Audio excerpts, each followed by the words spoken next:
Hey guys, so what I'm doing today is I've actually had some volunteer tomatoes pop up in my compost. And so I took said volunteer tomatoes, put them in a couple of nursery pots, and so they're starting to outlive their initial nursery pot. So what I'm doing now is actually just switching them over to a quart-sized pot to give them some room so we have more room for root development. And now, typically, this wouldn't be something that I would be doing in the last week of November. But since I have the luxury of being inside my own haven here, my inflatable portable greenhouse, now I can grow tomatoes whenever I want. And I don't have to wait around for spring. I can grow these guys indefinitely, which is a bonus in my household because my family loves their tomatoes. It is definitely the highlight of the spring and fall growing season out here in Texas. So, believe it or not, it actually does get cold out here in North Texas. I'm specifically in Zone 8B out in the Dallas-Fort Worth area. So, with that being said, we do get some freezing temperatures and some cold blowing through, so that'll definitely kill off annual plants like my tomatoes. But ever since I was so fortunate to meet up with the makers over at Owl Paddleboard, and they sent me one of their inflatable HAVN greenhouses, now I can grow my tomatoes as much as I want. Because it's currently about 50 degrees outside right now. Uh, but in the greenhouse, good and 70 degrees, which is great because, when we're talking about our tomatoes, your tomatoes are a warm weather crop. Now, we don't want to be in temperatures exceeding over 100 degrees or so forth, but your warm temperatures, like a range between 65 and 70 degrees, is perfect for these little guys. So I'm going to go ahead and keep on growing. Now, when it comes to our little nightshade wonders, and yes, tomatoes are totally in the nightshade family, you want to have you a nice soil mix that is rich in organic matter, slightly acidic, so we do have a little bit of peat in there. And then, of course, you want to have something that's going to be well draining. So if we look right here and we see those little white parts here, of course, all my tomato veterans already know what this is, but this is pieces of perlite, which is made from volcanic glass, so that it can create proper drainage, because you don't want these guys having wet feet. I was working on a project out in Maine, and the cameraman, he was talking to me. He was like, "You said wet feet. Maybe the viewers don't know what that is. So could you explain a little bit?" I was like, "Well, if you're a gardener, you know what wet feet means." But sometimes we get so caught up in the vernacular that we use in gardening. Sometimes we might forget that a beginner gardener might not know what wet feet means. So from me to you, gardener to gardener, wet feet just means soggy roots. That's all it means.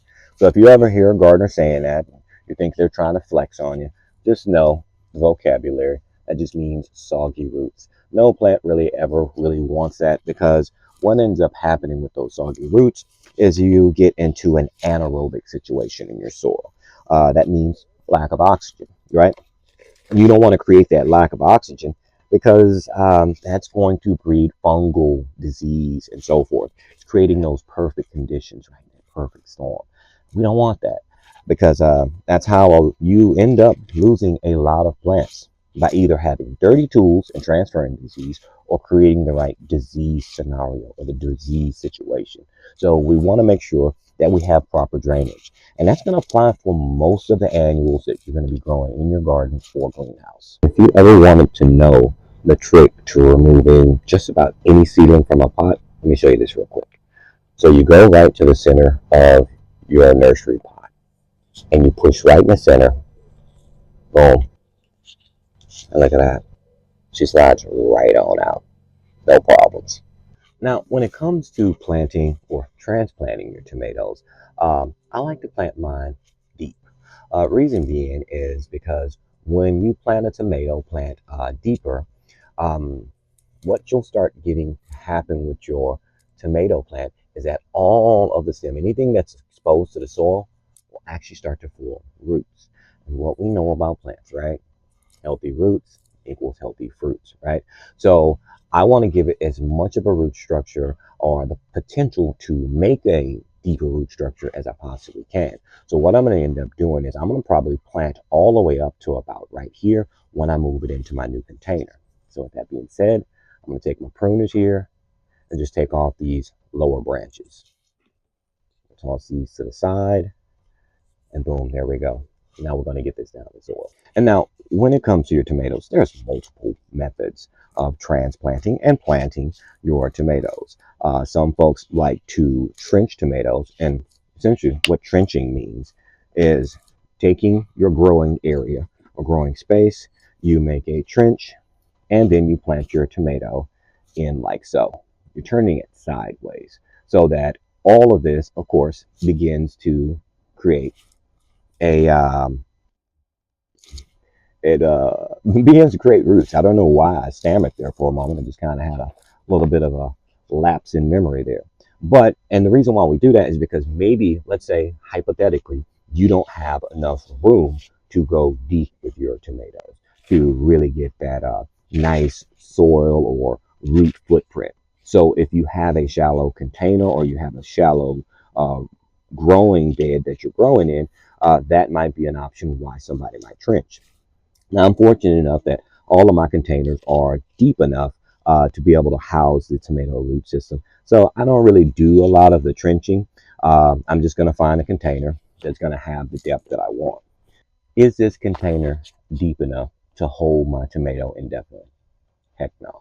This is only phase 2. Because remember, these grew up out of my compost, and I put them in these smaller pots just to see if we can keep them growing, right? Once the roots started reaching down out of the bottom, now it's time, so that we don't have all those exposed roots exposed to air. It's time to get it in its second stage. And now the reason why I mention that about exposed roots, it's a very important thing. When roots are exposed to air, that's when they can prune and taper themselves off, which is not necessarily a bad thing, so to speak. It's the exact principle of using what's called an air pruning pot. Air pruning pots allow the roots, once they travel, and they travel either gravitropically or they're traveling hydrotropically, which either means traveling from with the force of gravity or against the force of gravity.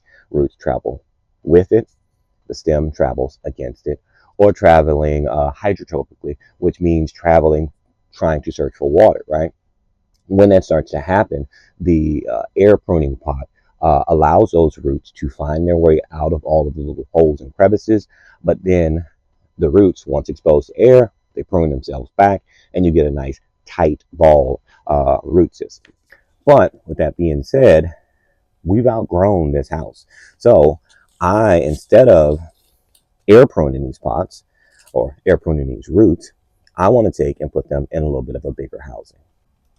And now the same principle of an air pruning pot can be applied to, like, for instance, our canvas bags here, where we have some of our other variety tomatoes growing. So it doesn't necessarily have to be an air pruning pot. I mean, you totally can get the same thing achieved with a grow bag as well.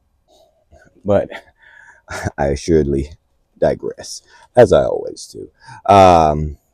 But this is going to be an interesting scenario for me because truly, this is the first time I've ever actually started growing tomatoes in the heart of November, right out here in the heart of North Texas. So I'm interested to find out how things are going to do inside my HAVN Inflatable greenhouse, because I think this opens up a lot of possibilities for me.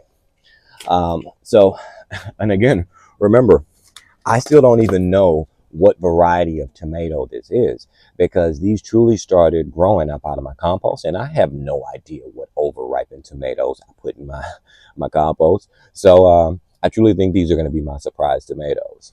Make sure you follow along so we can figure out exactly what variety of tomato these are together, as well as seeing what the next step's going to be, because now that I have this 100 square foot HAVN greenhouse, I may just plant these directly in the soil of the greenhouse. I'm not sure yet. So make sure to follow along so we can see what the next step's going to be.